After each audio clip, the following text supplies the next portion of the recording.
그리고 지금 보니까 위에 아예 골격 자체가 없나요 지금? 없죠. 업설비도 좀 많이 유리하우스에 비해서 되게 싸다고 봐야겠는데요. 유리온실은 훨씬 비싸죠. 우리 농민들이 죽으라고 농사 지어가지고 에너지 비용으로 다 버리더라는 거예요. 일반 하우스들은 더울 때 측창을 열고 위에 창을 열어서 더운 공기를 빼내잖아요. 에어하우스는 그 열을 이용합니다. 낮 시간대에는 좌우에 수로가 있습니다. 이 수로에 물을 데피고 지나갑니다. 그래서 밤에는 그 물로 찬 공기가 들어가면 또 물에서 온도를 보상을 해주죠. 한겨울에 4도 차이가 납니다. 그러면 난방비로 따지면 어마어마한 돈입니다. 그래서 에너지를 약 70%까지 큰 비용을 들이지 않고 절약할 수 있다. 안녕하세요, 기농의 신 안피디입니다. 오늘은요, 에어하우스로 농사를 짓고 계신 김영환 농부님을 만나 뵙기 위해서 전남 담양에 있는 수북에 왔습니다. 에어하우스는 작물 성장 속도가 30% 정도 빠르고 하우스 냉난방비도 70% 정도 줄이고 파이프 없이도 이렇게 지을 수 있다고 하는데요. 그래서 오늘은 에어하우스의 장점에 대해서 알아보고 끝으로 단점에 대해서도 짚어보도록 하겠습니다. 우선 하우스 안으로 들어가 보도록 하겠습니다. 판로는 생명이다. 내 나무 어떻게 팔 것인가? 나무 판로 개척 특강을 귀농이신 팀에서 개최합니다.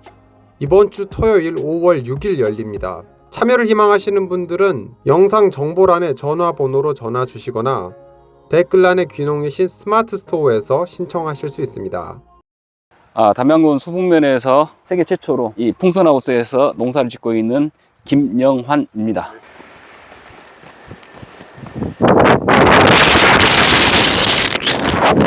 엄청 바람이 여기서 막 부네요 지금 바람이. 네.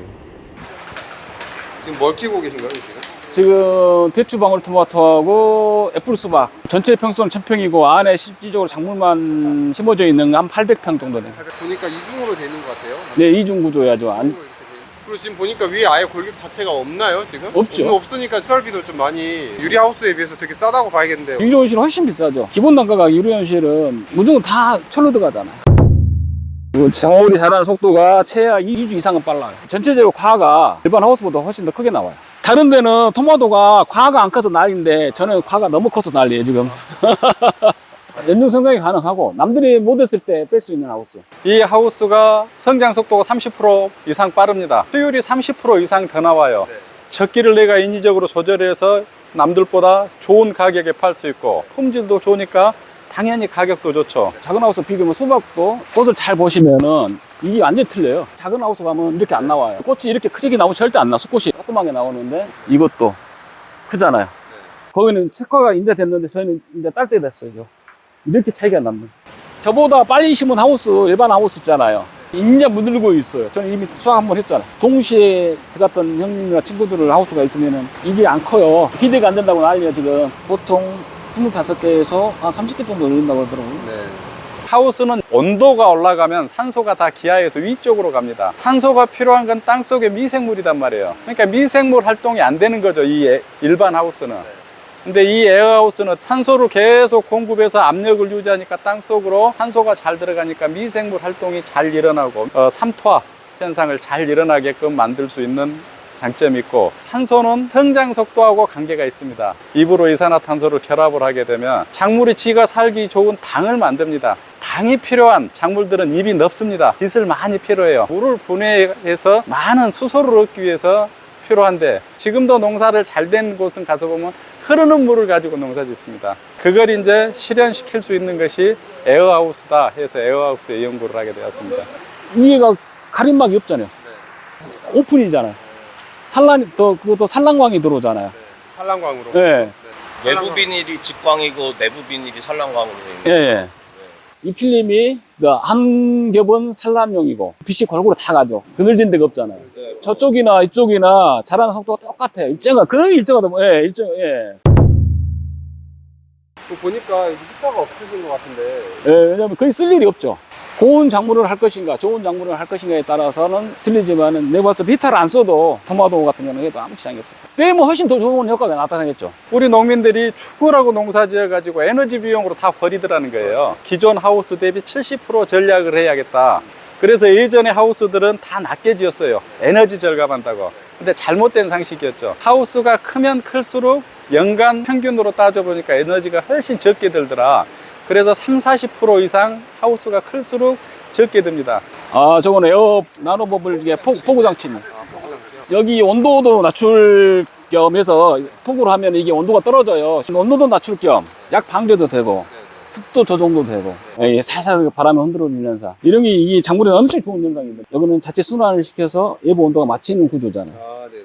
이게 환경 자체가 쾌적하죠. 겨울에도 아무리 추운 날씨에도 10도 이하로는 안 들어와요, 공기가. 압력이 걸려 있다 보니까 이게 외부에서 공기가 침투를 안 되잖아요. 밀어내는 방식이다 보니까 완전히 식어가는 구조잖아요. 그리고 이중하고 이중 벽이 넓어요. 넓으면 넓을수록 이 보온력과 훨씬 좋아지죠.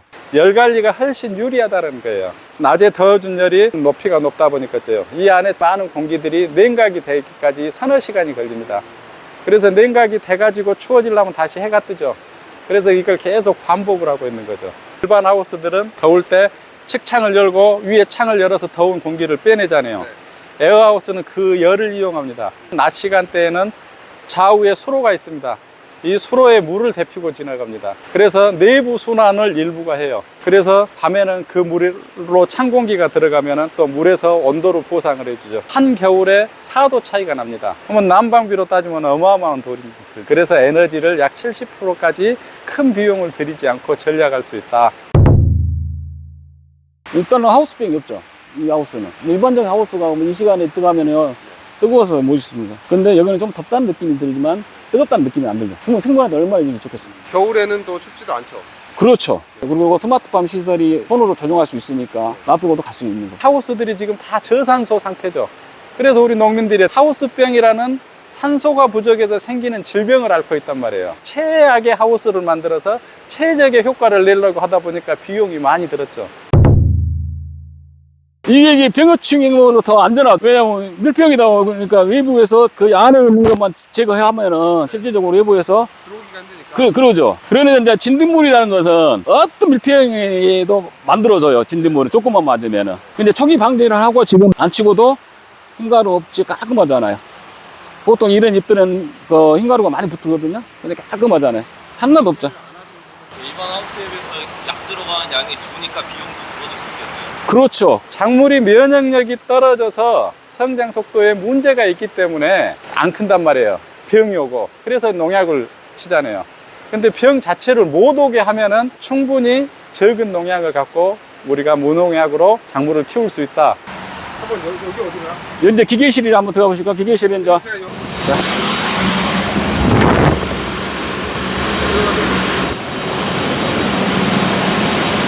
이제 물을 안 버리고 재순환.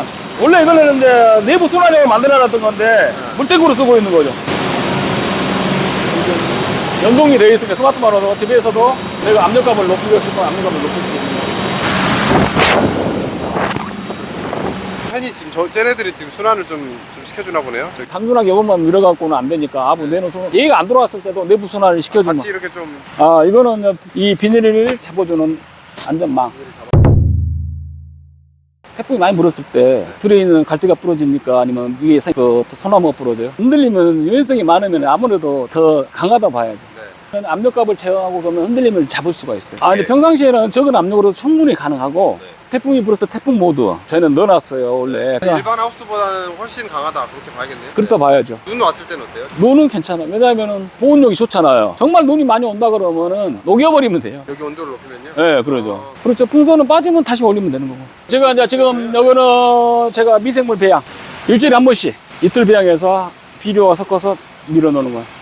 냄새를 맡아보면은 약간